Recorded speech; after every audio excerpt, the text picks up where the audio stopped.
Hello, this is Ron Paul with your weekly update for June 18th.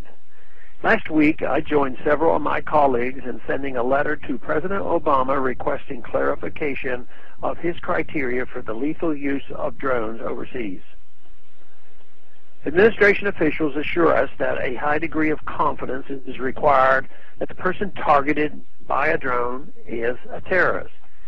However, press reports have suggested that mere patterns of behavior and other vague criteria are actually being used to decide who to target in a drone strike. I'm concerned that an already troubling low threshold for execution on foreign soil may be even lower than we imagined. The use of drones overseas may have become so convenient, operated as they are from a great distance, that far more collateral damage has been acceptable. Collateral damage is a polite way of saying killing innocent civilians.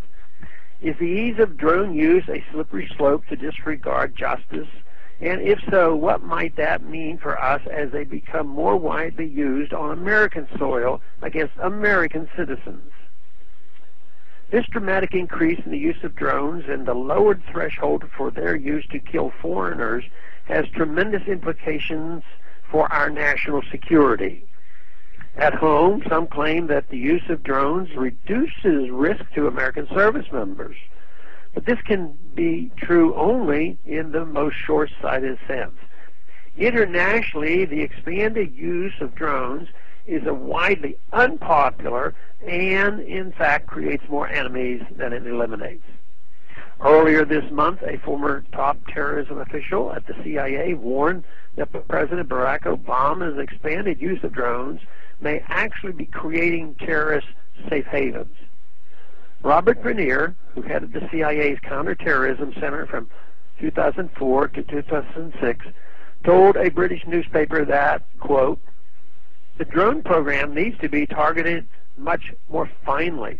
We have been seduced by them, and the unintended consequences of our actions are going to outweigh the intended consequences," close quote. After a drone strike in Yemen last month once again killed more civilians than suspected al-Qaeda members, a Yemeni lawyer sent a message to President Obama stating, quote, "Dear Obama, when a U.S. drone missile kills a child in Yemen, the father will go to war with you, guaranteed. Nothing to do with al-Qaeda," close quote.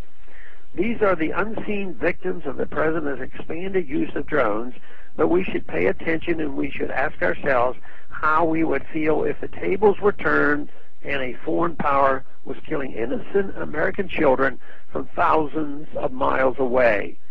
Would we not feel the same? The expanded use of drones overseas has been matched with the expanded use of drones in the United States, which should alarm every American who values the Constitution and its protections against government interference in our private lives.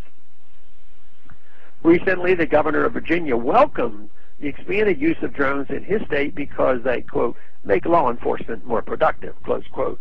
I find that attitude chilling, and I'm sure I am not alone. Do we want to live in a country where our government constantly flies aircraft overhead to make sure we are not doing anything it disapproves of? Already, the Environmental Protection Agency uses drone surveillance to spy on farmers and ranchers to see if they are in compliance with regulations. Local law enforcement agencies are eyeing drone use with great anticipation.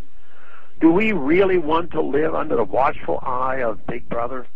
It is terrifying enough to see how drones are being misused abroad.